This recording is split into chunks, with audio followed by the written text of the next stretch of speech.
penuaian salam terobosan.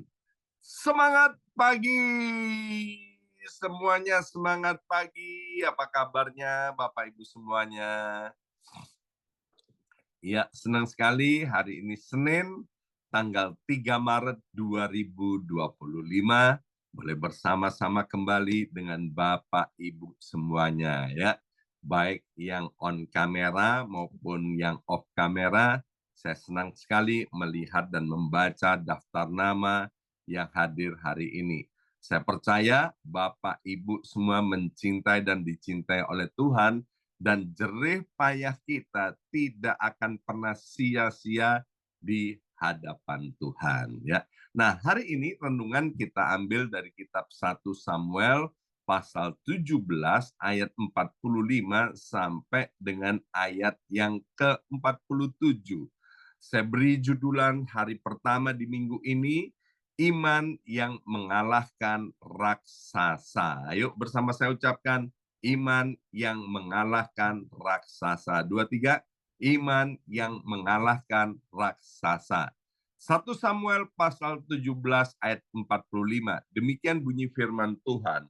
Tetapi Daud berkata kepada orang Filistin itu, engkau mendatangi aku dengan pedang dan tombak dan lembing. Tetapi aku mendatangi engkau dengan nama Tuhan semesta alam, Allah segala barisan Israel yang kau tantang itu. Ayat yang ke-46, hari ini juga Tuhan akan menyerahkan engkau ke dalam tanganku, dan aku akan mengalahkan engkau dengan memenggal kepalamu dari tubuhmu. Hari ini juga aku akan memberikan mayatmu dan mayat tentara orang Filistin kepada burung-burung di udara dan kepada binatang-binatang liar, supaya seluruh bumi tahu bahwa Israel mempunyai Allah, dan supaya segenap jemaah ini tahu bahwa Tuhan menyelamatkan bukan dengan pedang dan bukan dengan lembing.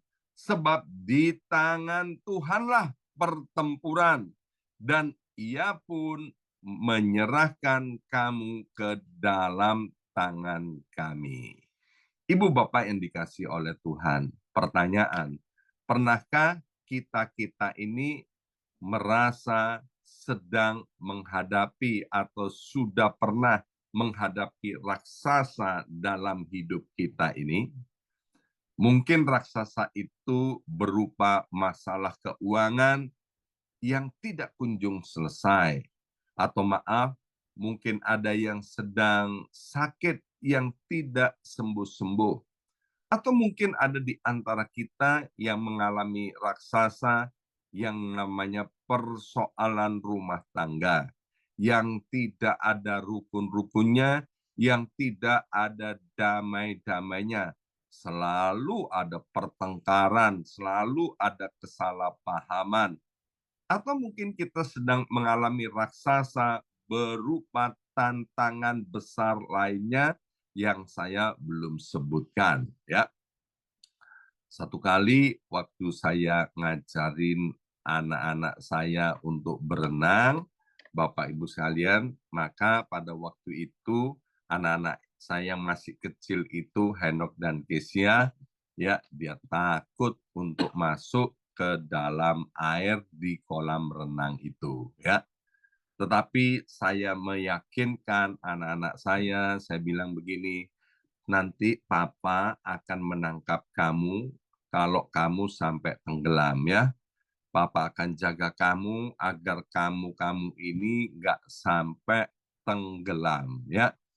Akhirnya setelah diyakinkan berkali-kali, maka anak-anak saya mulai percaya dan akhirnya mereka masuk ke dalam kolam renang, dan kemudian pada waktu-waktu yang akan datang, akhirnya kedua anak saya bisa berhasil untuk berenang. Ya, nah dalam hidup ini kita sering takut menghadapi yang namanya raksasa. Iyalah, siapa yang nggak takut ngadepin raksasa ya. Misalnya hari ini kita sedang jalan-jalan di New York atau di Jakarta atau di Surabaya, di mana Bapak Ibu sedang berada. Kemudian tiba-tiba di depan kita ada raksasa yang belum pernah kita lihat. Saya percaya kita akan lari terbirit-birit ya. Tapi Daud yang baru saja kita baca menunjukkan kepada kita bahwa dengan iman kepada Tuhan kita bisa mengalahkan raksasa-raksasa dalam hidup kita ini ya. Nah, bagaimana iman yang mengalahkan raksasa ini? Yang pertama, Bapak Ibu sekalian, kita harus menaruh kepercayaan penuh kepada Tuhan. Daud yang imut-imut, Daud yang kecil ini, Daud yang masih sangat muda, dan tidak pernah berperang, tidak punya pengalaman perang. Kalau kita membaca kisah Daud, dia juga nggak pernah pakai pakaian perang sebelumnya. Nah, Daud ternyata tidak mengandalkan pedang, tidak mengandalkan tombak, tidak mengandalkan kekuatannya sendiri, tapi dari ayat-ayat yang kita baca, dia percaya sepenuhnya kepada Tuhan. Salah satu yang terkenal dari Mazmur 37, ya, yaitu serahkanlah hidupmu kepada Tuhan dan percayalah kepadanya dan ia akan bertindak. Ini adalah ayat favorit daripada saya dan keluarga saya. Ya, serahkanlah hidupmu kepada Tuhan dan percayalah kepadanya dan ia akan bertindak. Maaf Bapak Ibu sekalian, kalau kita punya jam tangan, arloji, maka kalau ada masalah dengan arloji itu, jangan dibawa ke bengkel mobil, ya. Jangan dibawa ke tukang roti, tapi bawalah ke tempat arloji itu, ke tukang arloji. Demikian juga dalam hidup ini. Waktu kita menghadapi raksasa, waktu kita menghadapi masalah yang tidak kunjung selesai dalam hidup ini, please Bapak Ibu sekalian, datanglah kepada Tuhan, sebab Dia adalah Allah yang baik, Allah yang menjadikan langit, bumi, dan segala isinya, Allah yang menciptakan kita. Ya. Nah, dalam Yeremia pasal 17 ayat yang ke-7 dikatakan, diberkatilah orang yang mengandalkan Tuhan, yang menaruh harapannya pada Tuhan. Ketika kita percaya kepada Tuhan, kita tidak perlu memahami segala-galanya. Yang kita perlu yaitu hanya percaya, percaya, dan percaya sepenuhnya kepada Tuhan. Iman adalah mengambil langkah pertama, bahkan ketika kita tidak dapat melihat seluruh anak tangga. Percaya kepada Tuhan berarti melepaskan rasa takut dan menggantinya dengan keyakinan bahwa Tuhanlah yang memegang kendali dalam hidup kita ini. Itu yang pertama, Bapak Ibu sekalian. Bagaimana iman yang mengalahkan raksasa, yaitu menaruh kepercayaan penuh pada Tuhan. Yesus sendiri berkata begini, mari yang letih lesu dan berbeban berat, datanglah kepadaku, maka aku akan memberikan kelegaan kepadamu. Masih ingat enggak? 12 pengintai. Mereka mengintai hal yang sama, yaitu tanah Kanaan. Mereka melihat hal yang sama. Mereka melihat raksasa-raksasa yang ada di tanah Kanaan. Tapi 10 orang itu mengalami ketakutan ketika melihat raksasa-raksasa itu. Tetapi 2 orang, Yosua dan Kaleb, ketika melihat raksasa-raksasa itu, maka dia bilang begini, bahwa kita akan telan habis raksasa-raksasa itu. Nah, ini artinya apa? Yosua dan Kaleb menaruh kepercayaan penuh kepada Tuhan, kalau Tuhan yang akan membawa orang Israel masuk ke tanah Kanaan, Tuhan yang sama pula yang akan, seperti tadi katakan, pertempuran adalah milik Tuhan. Tuhan pula yang akan menyertai orang-orang Israel itu untuk menghadapi dan mengalahkan para raksasa itu.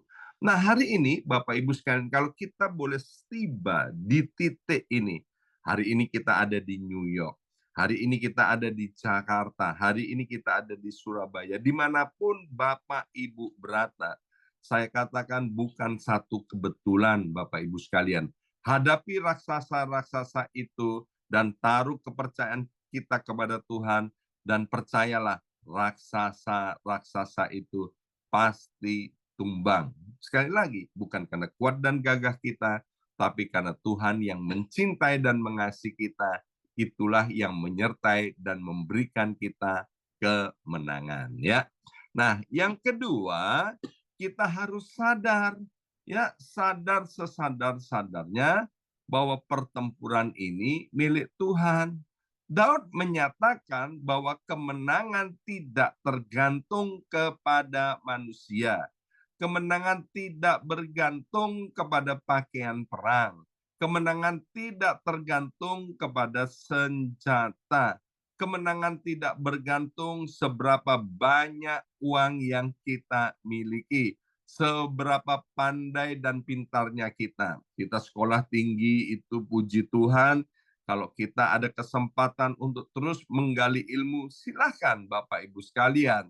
Tapi dalam 1 Samuel 17 ayat 47 tadi jelas-jelas dikatakan bahwa di tangan Tuhanlah pertempuran itu. Jadi kalau kita sadar bahwa pertempuran itu milik Tuhan, maka waktu kita angkat tangan, Tuhan akan turun tangan. Tapi waktu kita turun tangan, maka Tuhan yang akan angkat tangan. Ketika kita campur tangan, Tuhan akan diam, Bapak Ibu sekalian. Maka itu Bapak Ibu sekalian, di dalam menghadapi para raksasa yang ada di depan kita, kita harus yakin seyakin-yakinnya bahwa pertempuran itu ada di tangan Tuhan. Beberapa hari yang lalu saya sampaikan tentang Yosafat. Bagaimana Yosafat pada waktu itu ketakutan waktu menghadapi para musuh yang sedang bersekutu, yaitu ada Bani Amon, ada Bani Moab, ada Bani Meonim, ada Edom. 4 kekuatan kerajaan ini bersatu untuk menyerang Yehuda, untuk menyerang Yosafat, Bapak Ibu sekalian. Wow, ya tentu takut ya apa yang dialami oleh Yosafat dan orang-orang Israel pada waktu itu, ya. Sehingga kemudian mereka datang kepada Tuhan karena mereka sadar bahwa pertempuran itu adalah milik Tuhan. Waktu Yosafat datang kepada Tuhan, Tuhan berbicara dengan jelas. Dia bilang begini, jangan takut Yosafat dan jangan gentar karena laskar yang besar ini. Sebab bukan kamu yang akan berperang, melainkan Allah. Ya, jadi sekali lagi Bapak Ibu sekalian, saya mau ingatkan kepada Bapak Ibu yang dicintai oleh Tuhan, bahwa kalau Allah di pihak kita, siapa yang akan melawan kita? Dalam Alkitab Perjanjian Baru dengan jelas dikatakan bahwa nasib kita ini sudah jelas, yaitu karena Yesus Kristuslah, maka kita itu lebih daripada orang-orang yang menang. Maka itu seperti yang kita selalu deklarasikan setiap pagi, yang selalu kita gemakan dari Mazmur 91. Ayo Bapak Ibu sekalian, biarlah hati kita terus melekat kepada Tuhan. Sebab waktu hati kita melekat kepada Tuhan, akan ada perlindungan yang sempurna. Saya ingat akan teman saya, Bapak Ibu sekalian, dia punya anak itu 3, semuanya perempuan, ya. Dan waktu pergi ke sekolah, Bapak Ibu sekalian, maka mereka pergi ke sekolah bersama-sama, tentu kelasnya berbeda, ya. Nah, waktu adiknya itu yang paling kecil itu sering diganggu, dibully di sekolah itu, maka adiknya melapor kepada CC-CC-nya ini, ya. Dan kemudian CC-nya yang paling besar dia mendatangi anak yang membuli adiknya ini, Bapak Ibu sekalian, dan dia bilang, kamu jangan ganggu dia lagi ya. Kamu tahu itu adalah adikku, ya kan? Dan saat itu juga tidak ada lagi anak-anak lain mengganggu si adik ini, ya. Dan si adik ini dia tidak takut lagi pergi ke sekolah. Demikian juga Bapak Ibu sekalian, ya. Percayalah akan kebenaran firman Tuhan, bahwa Tuhan itu adalah Allah yang maha kuasa, Allah yang maha tahu, Allah yang maha hadir, bahwa Tuhan itu adalah Allah Immanuel yang tidak pernah meninggalkan kita. Dia adalah Allah Immanuel yang senantiasa menyertai kita. Tuhan tidak pernah memanggil kita untuk bertarung sendirian, Bapak Ibu sekalian. Tuhan itu ada di pihak kita. Saya teringat waktu masih SMA, saya tinggal di asrama, Bapak Ibu sekalian, ya. Nah, di asrama itu saya punya beberapa teman yang tinggi besar dan dia karateka, Bapak Ibu sekalian, pemberani. Jadi saya merasa aman punya teman-teman seperti ini. Satu kali ada orang mengganggu saya dan saya cerita kepada teman saya, dia ini ganggu saya terus. Teman saya yang karateka dia bilang begini, kamu buat gara-gara sama dia ya, ajak dia berkelahi, nanti saya akan sembunyi. Nah, kalau saya lihat nanti kamu kewalahan ngadepin dia, saya akan keluar untuk membela kamu. Wah, sebagai anak muda, Bapak Ibu sekalian ya, waktu itu maka saya buat gara-gara dan orang ini mau berkelahi di halaman belakang asrama itu dengan saya. Sementara teman saya karateka bersembunyi di semak-semak itu, Bapak Ibu sekalian. Nah, benar, waktu saya dipukuli ya, saya tidak berdaya, maka teman saya yang besar itu keluar dari semak-semak, dia menghajar itu lawan saya dan lawan saya KO, Bapak Ibu sekalian ya. Nah, kalau ada teman seperti itu membela setia kepada saya, lebih-lebih Tuhan kita, Bapak Ibu sekalian, dia tidak akan pernah mengizinkan raksasa itu untuk mengalahkan kita. Ya, sekali lagi kalau Tuhan ada di pihak kita, siapa yang berani melawan kita? Dan hal yang ketiga, saya baca lagi dari 1 Samuel 17 ayat yang ke-46. Dikatakan hari ini juga Tuhan akan menyerahkan engkau ke dalam tanganku dan aku akan mengalahkan kau dan memenggal kepalamu dari tubuhmu. Dikatakan lagi, hari ini juga aku akan memberikan mayatmu dan mayat tentara orang Filistin kepada burung-burung di udara dan kepada binatang-binatang yang liar. Bapak Ibu sekalian, ini bukan suatu kesombongan daripada Daud, tapi Daud sedang mengucapkan perkataan-perkataan iman, ya. Yang pertama, perkataan iman akan menguatkan diri kita sendiri. Iman timbul dari pendengaran dan pendengaran akan firman Tuhan, ya. Nah, waktu Daud mengucapkan perkataan iman, dia tidak takut menghadapi raksasa. Waktu Daud mengucapkan perkataan iman, ya, ini dia belum mengalahkan raksasa itu. Daud belum memenggal kepala daripada Goliat, tapi dia sudah bisa melihat kalau Tuhan ada di pihaknya, itu pasti akan terjadi. Nah, yang ketiga, kita belajar bahwa ada kuasa di dalam mulut, lidah, bibir kita. Maka itu hati-hati dengan apa yang kita katakan, hati-hati dengan apa yang kita ucapkan. Mulai hari ini, Bapak Ibu sekalian, pilihlah perkataan-perkataan yang baik, ucapan-ucapan yang baik.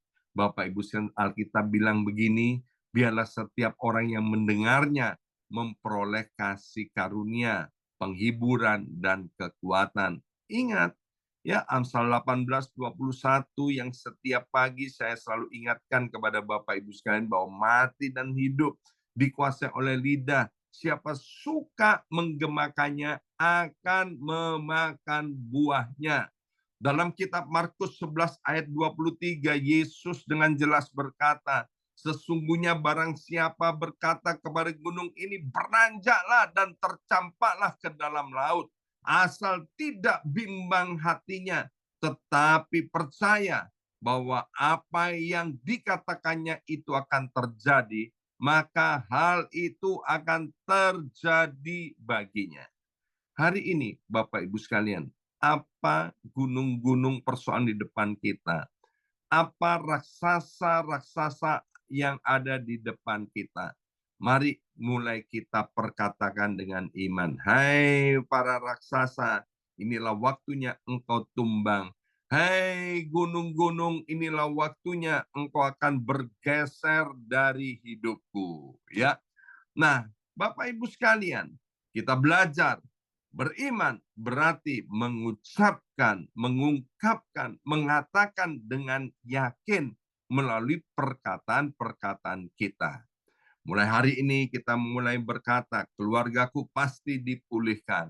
Anak-anakku pasti diberkati, punya masa depan yang cerah. Tubuhku tidak sakit lagi. Aku sembuh sebab tubuhku adalah rumah Allah, bukan rumah sakit penyakit. Karirku akan diangkat oleh Tuhan. Surat-surat imigrasiku pasti di-granted. Aku bisa tinggal di Amerika Serikat dengan legal, keluar masuk Amerika Serikat dengan legal, sebab aku ini adalah anak Tuhan. Langit, bumi, dan segala isinya milik Tuhan. Mulai perkatakan perkataan iman itu. Ya, hari ini kita sudah belajar 3 hal. Ya, bagaimana iman mengalahkan raksasa. Yang pertama, taruh percayaan kita sepenuhnya kepada Tuhan. Yang kedua, sadar bahwa pertempuran itu adalah milik Tuhan. Yang ketiga, mulai ucapkan perkataan iman. Amin. Mari kita berdoa. Materaikan kebenaran firman Tuhan ini. Kami mengucap syukur di hari pertama minggu ini. Engkau meyakinkan kami bahwa raksasa-raksasa yang sedang dan akan kami hadapi, kami bisa kalahkan karena pertempuran ini bukan milik kami, tapi adalah milik Tuhan. Terima kasih Bapak. Dalam nama Yesus kami sudah berdoa. Haleluya. Amin, amin, amin.